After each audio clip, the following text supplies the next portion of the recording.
마가복음 7장 31절에서부터 37절까지의 말씀 제가 봉독해 드리도록 하겠습니다.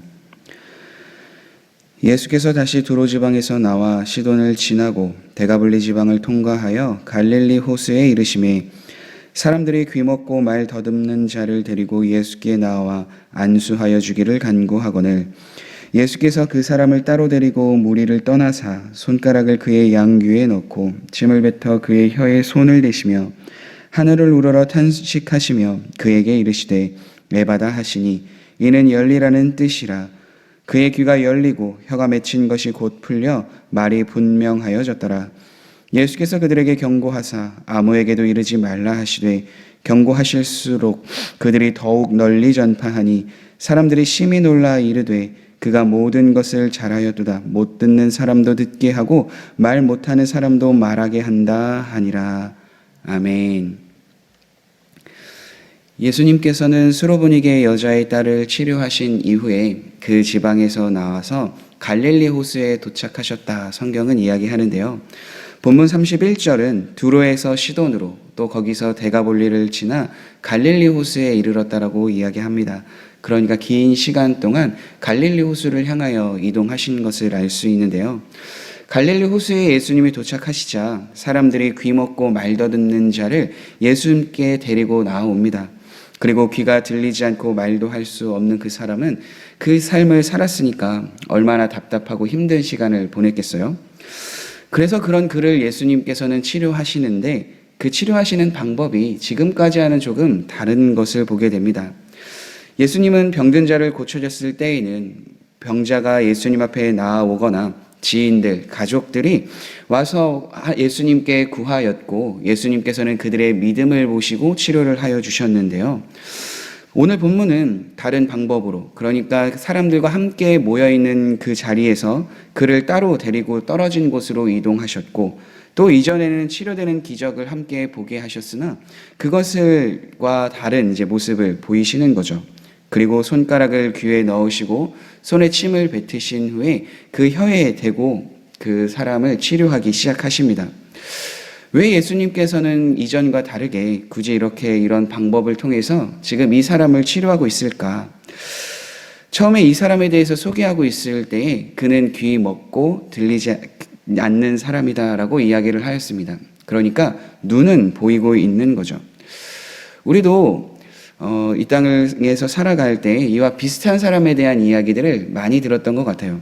그 중에 대표적으로 유명한 인물이 헬렌 켈러인데요.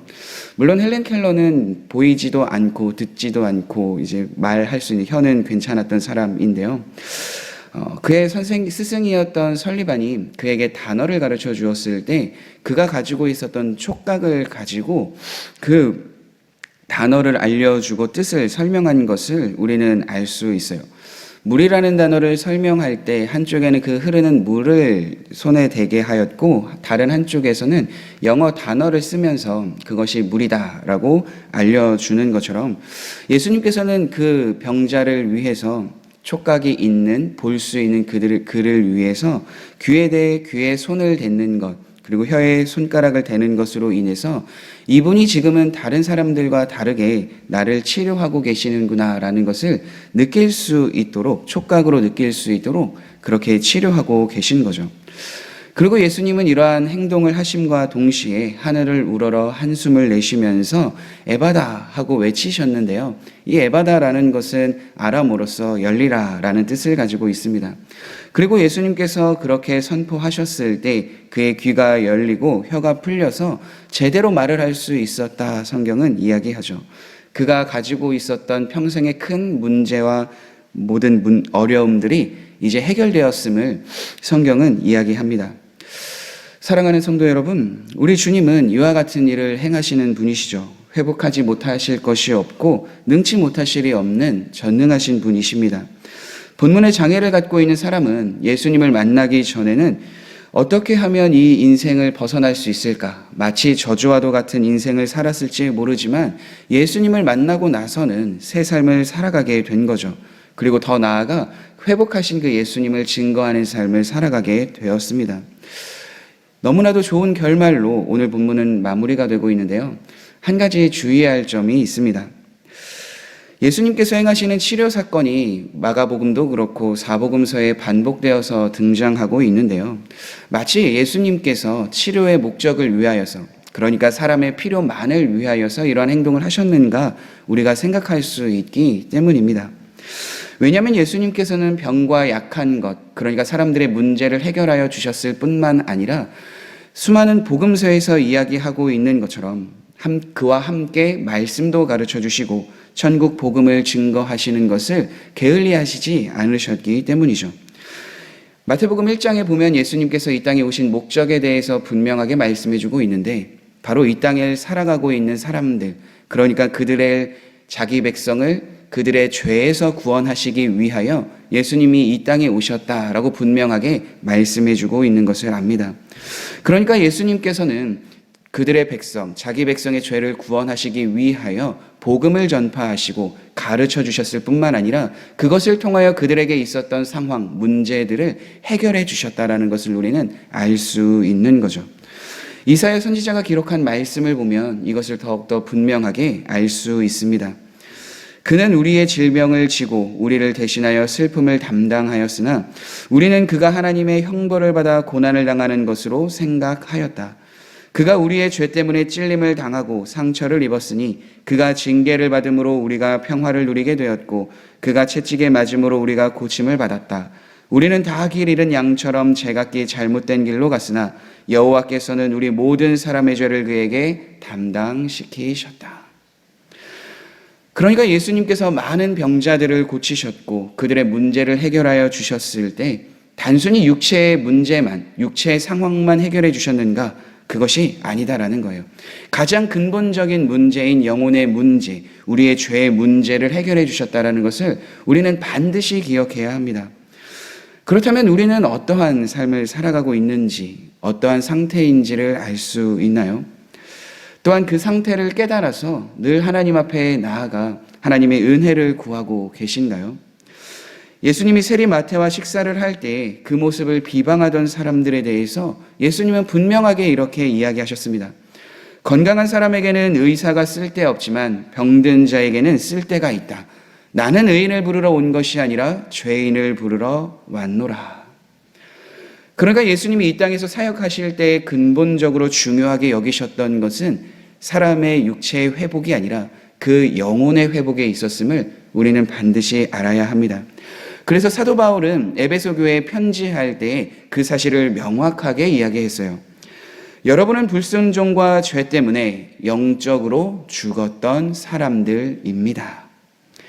육체적으로는 활동하고 있는 그 건강한 모습인지는 모르겠지만 살아있는 것처럼 보이는 것일 수 있지만 영적으로는 예수님을 믿기 전에는 죽었던 사람이다라고 분명하게 사도 바울은 이야기하고 전하고 있습니다. 이미 우리가 주일에 말씀에서 들었죠. 우리가 스스로 그렇다면 우리를 구원할 수 있는가? 절대 그럴 수 없다라는 거예요. 그래서 예수님이 이 땅에 오신 거죠.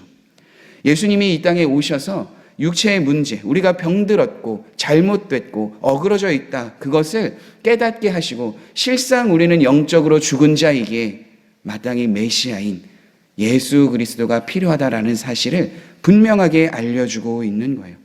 그래서 예수님을 믿은 사람들, 믿음으로 병을 치료한 사람들의 공통적인 모습은 다른 것이 아닙니다.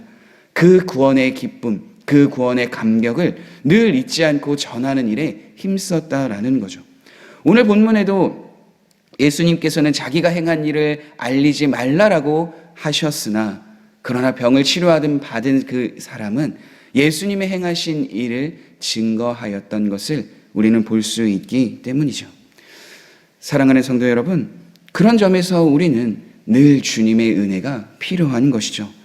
그런 점에서 우리는 날마다 성령과 동행하기를 힘쓰며 살아가야 합니다. 그때에 오늘 본문에 있는 것처럼 우리의 필요를 아시고 우리가 구하는 것을 응답하시는 하나님의 은혜를 누릴 수 있기 때문입니다. 그래서 우리가 먼저 선행되어야 하는 것은 예수님께서 말씀하여 주신 것처럼 먼저 그의 나라와 의를 구하라. 그리하면 이 모든 것을 너희에게 더하시리라 말씀하여 주신 것처럼 우리가 늘 예수 그리스도를 믿고 따르는 그 길에서 예수님이 어떠한 분이신지를 분명하게 알고 믿으며 따르는 그 삶이 살아갈 때에 예수님은 그 모든 것을, 하나님은 은혜로 그 모든 것을 우리에게 더하여 주실 줄 확신합니다. 오늘도 우리의 삶의 문제, 그러니까 우리에게 필요한 것을 구하는 것뿐만 아니라 정말로 필요한 우리의 문제, 죄에 대한 문제, 영혼에 대한 문제를 주님 앞에 드리며 그것을 해결하시고 인도하시고 응답하시는 하나님의 은혜를 누리는 모든 성도님들이 되시길 예수님의 이름으로 축복합니다. 우리 함께 기도하시겠습니다.